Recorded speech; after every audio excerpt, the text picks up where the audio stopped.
Assalamualaikum warahmatullahi wabarakatuh. Selamat pagi ya anak-anak. Pagi, Pak. Sehat selalu? Sehat, Pak. Sehat. Ada yang sakit, Pak?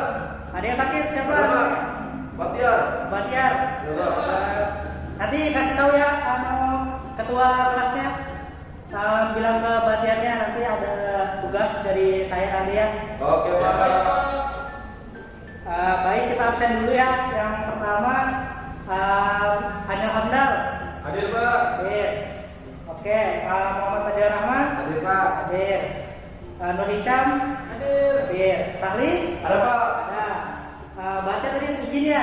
Ya, Pak. Dia sakit. Oke. Katanya kena diare. Oh, diare. Ya. Ya, semoga cepat sembuh ya. Amin. Oke, sebelum kita mulai pembelajaran ini, ketua kelas baca doa dulu. Silakan pimpin teman-temannya untuk baca doa.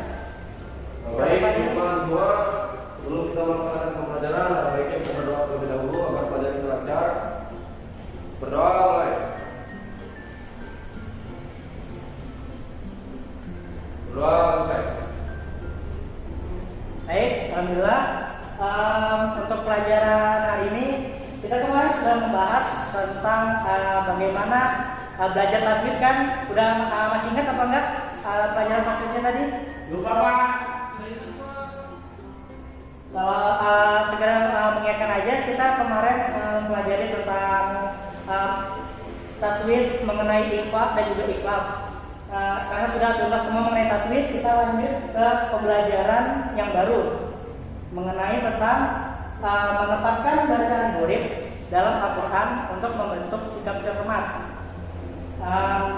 Anak-anak ini udah tahu belum cermat ini apa artinya? Cermat, pintar, Pak. Kita ada lagi? Fasih. Masih. Ada lagi? Rajin. Oke. Dalam pembelajaran ini kita harus mengetahui dulu apa saja tujuan dari pembelajaran kita hari ini, yaitu yang pertama mengetahui makna dari pengertian cermat, lalu makna dari pengertian gharib. Setelahnya ialah memahami apa saja jenis-jenis dari bacaan gharib dalam Al-Quran, lalu apa saja manfaat dari menempatkan bacaan gharib tersebut dalam Al-Quran untuk menumbuhkan sikap cermat. Seperti tadi yang yang anak-anak sudah kasih tahu tadi arti dari cermat apa aja. Jadi kalau menurut PPT, cermat ini adalah kemampuan untuk melakukan suatu tindakan dengan teliti atau hati-hati. Jadi kalau misalnya kita teliti dalam mengerjakan sesuatu, itu namanya cermat. Orang cermat ini biasanya juga memperhatikan hal kecil yang mungkin terlewat bagi orang lain. Oke, selanjutnya adalah definisi dari gharib. Gharib ini memiliki arti asing atau jarang. Kalau di dalam tulisan Arabnya itu dari huruf gha.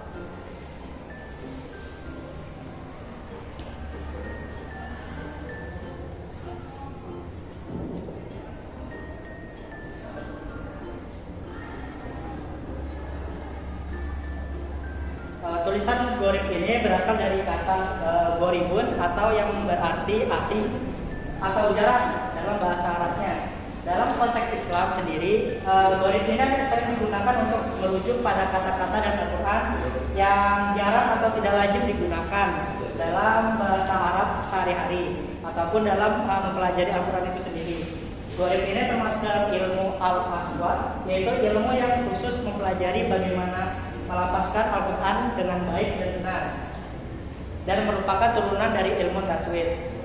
Selanjutnya ialah apa saja dari jenis-jenis gharib. Jenis-jenis gharib ini ada 4, yaitu imalah, ismam, tasir, dan hafal. Sebenarnya ada lagi satu, yaitu saktah, tapi kita masih belum mempelajarinya. Kita hanya mempelajari yang keempat ini dulu. Lalu yang selanjutnya kita ke penjelasan jenis bacaan yang pertama, yaitu tentang imalah. Imalah secara bahasa ialah condong atau miring. Dalam istilahnya sendiri, imalah itu berarti mencondongkan bacaan harokat fathah pada harokat kasroh sekitar 2/3-nya.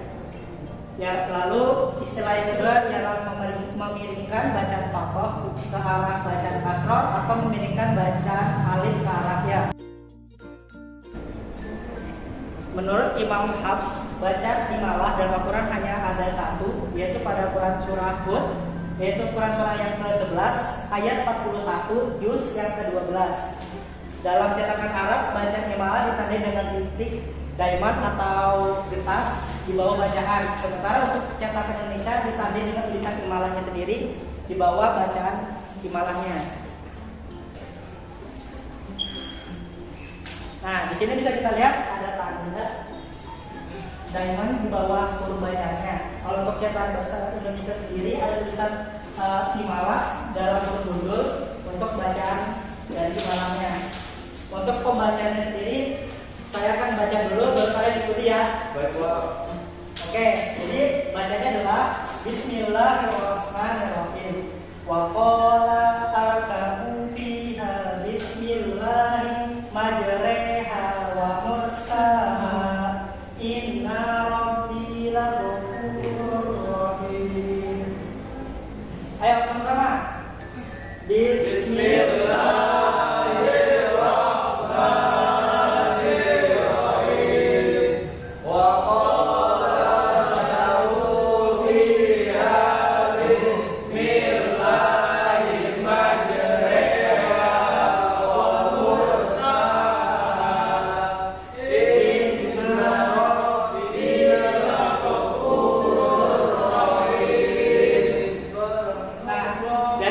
Imalah ini yaitu mencondongkan bacaan, yaitu dari huruf fathah menjadi kasroh. Dari yang bacanya huruf vokalnya kan kalau fathah itu a kan biasanya, kalau huruf kasroh itu i.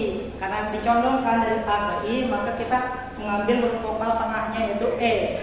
Jadi bacanya yang harusnya majroha jadi majreha. Udah paham sampai sini anak-anak? Paham. Baik. Selanjutnya kita ke jenis bacaan yang kedua yaitu ismam. Ismam secara bahasa yaitu menggabungkan, memadukan, mencampurkan. Untuk istilahnya sendiri yaitu mencampurkan doma pada sukun dengan memoncongkan bibir. Menurut Imam Hafs, dalam Al-Quran hanya ada satu seperti imalah tadi, yaitu pada Quran surah Yusuf, yaitu surah yang ke-12 pada ayat yang 11 dan juga juz dan yang terdapat pada juz 12. Dalam cetakan Arab, tanda ismam ini berupa titik diamond di atas bacaan, sementara untuk cetakan Indonesia berupa tulisan ismam di bawah bacaannya. Nah, ini bacanya saya bacakan dulu. Bismillahirrahmanirrahim. Qalu ya abana malaka la ta'manna ala yusufa wa inna lahu lanasihun. Ayo semuanya. Bismillah.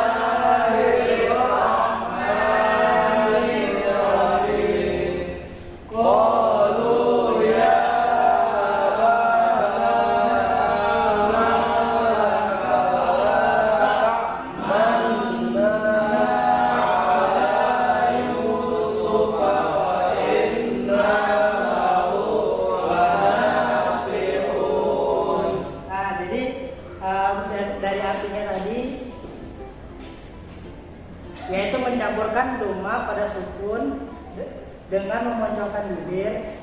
Ini maksudnya dari kata ini kan ada latak mana kalau biasanya kan, namun di tengah-tengahnya ini ditandai dengan tanda diamond di atas, maka kita bacanya menjadi latak manuna, tapi nunya itu sukun, hanya dibaca dalam hati saja, hanya dalam bentuk gerakan bibir. Jadi latak mana. Oke? Udah mengerti? Ngerti. Selanjutnya yaitu tasyil. Tasyil dalam bahasanya berarti lunak atau meringankan ataupun istilahnya adalah membaca antara hamzah dan alif atau kedua hamzah, di mana hamzah yang pertama dibaca secara jelas dan pendek, sedangkan hamzah kedua dibaca tasil atau diringankan atau digabungkan juga bisa dalam pengertiannya.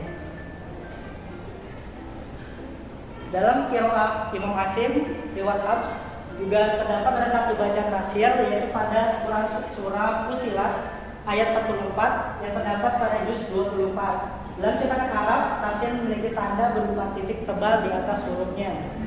Ataupun dalam cetak Indonesia ada tulisan tasil tepat di bawah bacaan tasilnya.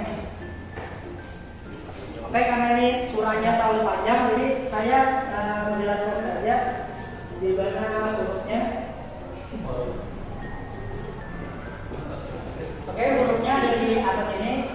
Ada titik atas di huruf setelah hamzah, ada titik bulat di atas di kata jamiun. Jadi di hurufnya ini ada dua hamzah yang saling tabrakan. Biasanya kalau kita membaca secara bukan bacaan gorib, maka bacanya adalah jamiun.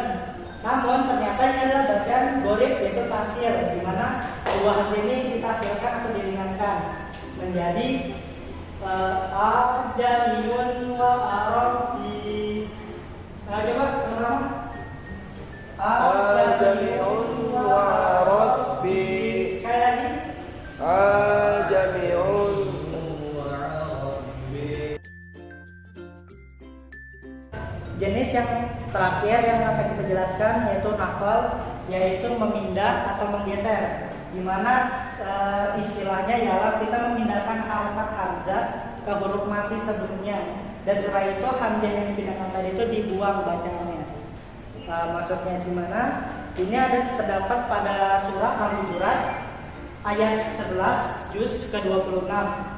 Tapi tidak seperti tanda bacaan yang lain, surah ini sangat susah dikenali karena tidak memiliki tanda seperti tiga jenis yang lainnya.